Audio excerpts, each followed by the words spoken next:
Good day, folks. Today in this video, we're going to take a look at DJI's latest accessory for the Osmo Pocket. This is the Osmo Pocket extension rod, and this allows you to extend your Osmo Pocket and still control it via the handle. So let's just jump right in and take a closer look.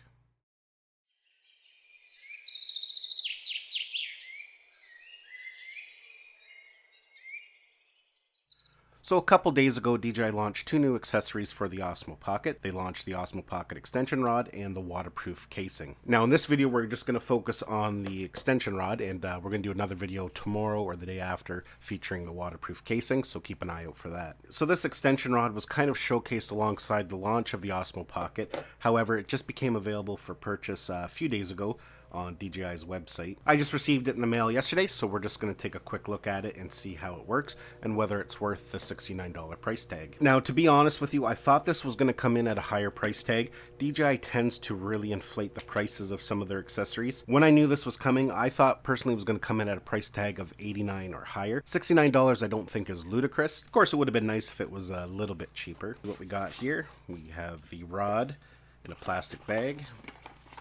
We got a user manual, and that's it. So here is the extension rod here. It's actually fairly lightweight, a little bit lighter than I thought it was going to be considering it had all those extra buttons in the top. It has a flip-out phone mount, as you can see there. Your phone is just held in with tension. As you can see, there's a spring-loaded mechanism in there. And of course, it extends. For being as light as it is, it actually feels fairly secure. Build quality of this seems to be a little bit cheaper than other DJI products in the past. I'm not saying it's a cheap build by any means. It feels very plasticky. It does have a nice rubberized grip handle there, and it's got a little slot at the bottom there that you can put a lanyard. As far as I can tell, it doesn't include one in the box. I don't see one anywhere. But yeah, you can pick them up, or you probably have a ton already laying around. It's got a few different buttons on it. I'm not quite sure what they all do yet. It's got a C1 button there, C2 button on the side, obviously a record button there, function button, a little button with a picture of a camera on it, and at the top there we have a joystick. Now there's actually a very small battery inside. I do believe it's a 65 milliamp battery, and the way it charges is when you plug your Osmo Action in, it draws power from the Osmo Action to charge up the battery. Now before we get too far here, I am kind of seeing one thing which I hadn't seen made mention of before.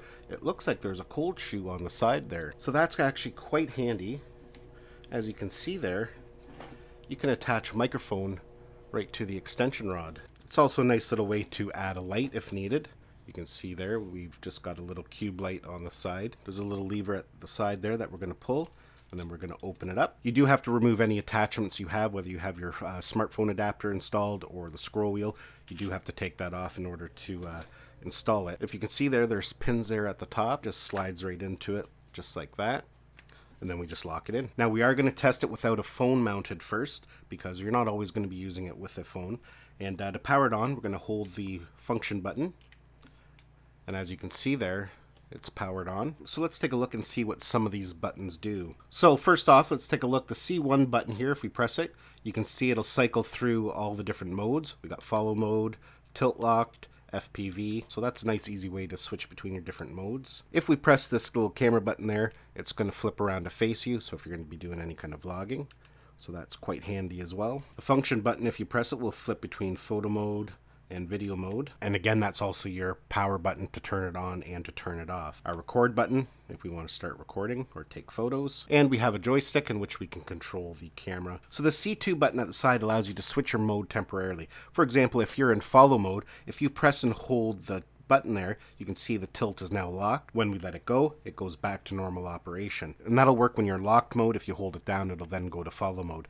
When you're in FPV mode, the button doesn't do anything. This button at the side here controls the joystick. You can either have it down for, like I said, going side to side, up and down, or you can put it into 360 mode. So yeah, that actually works very well. And like I said, this stick is actually very light, so even holding it's very comfortable. It doesn't actually add a lot of weight to the setup. You'll be able to use your Osmo Pocket like a crane, get some nice kind of jib or crane shots. This will allow you to get some really smooth low down shots without breaking your back, or some really high up shots if you need to get up maybe above a crowd if you're filming a concert. I can definitely see something like that coming in handy. So we're going to go ahead and mount our smartphone in the unit here, but I just want to show you something here quickly. When you remove your smartphone adapter from the Osmo Pocket, you can see there's a little spot in which you can store it. So that's kind of handy. You don't have to worry about losing it.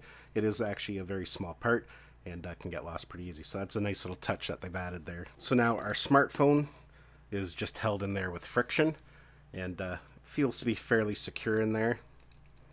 I wouldn't worry about it falling out too much. Now when it comes to connecting the Osmo Action to the smartphone, again, there's two ways you can do it. You can use the wireless module if you own it. It'll just plug into the bottom like that and you can connect to your phone wirelessly. If you don't own a wireless module, you can connect it via cable. If you're using an iPhone with this setup, you're going to need a USB-C to Lightning connector. If you're using an Android, you'll need a USB-C to USB-C. And to connect it, we just simply plug it into the bottom there like that, and there you go. You can see we're connected via the cable. And of course, most of these cables are long enough that you'll still be able to extend it fully.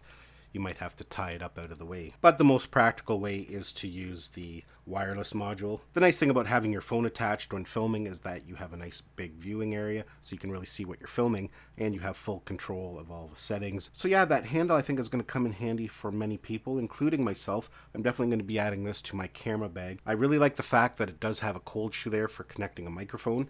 That will save a lot of hassle. And one last thing before I go, I forgot to mention that there is a quarter 20 at the bottom, so you can actually add a tripod to the base of it, and that way if you want to set it down, you're able to do so. Now one quick thought here before I go. I really wish DJI had done this a little bit differently. I think this would have been a great value, especially if they had made it compatible with the Osmo Action as well. As you can see, there's no way to connect the Osmo Action to it. If they had made this somehow compatible with the Osmo Pocket and the Osmo Action, and maybe allow you to control the Osmo Action via Bluetooth, you know, stop and start recording and different things, I think that would have been a fantastic idea, and a lot more people would find value in it. Well, folks, let me know down in the comments what you think of this handle. Do you think it's worth the $69 price tag? Do you think the features that they have built into it are worth that price? Thanks a lot for watching this video. Hopefully you found it had some value. Give it a thumbs up if you did. Don't forget to subscribe to my channel so you don't miss any of our upcoming videos, and we'll see you in the next one.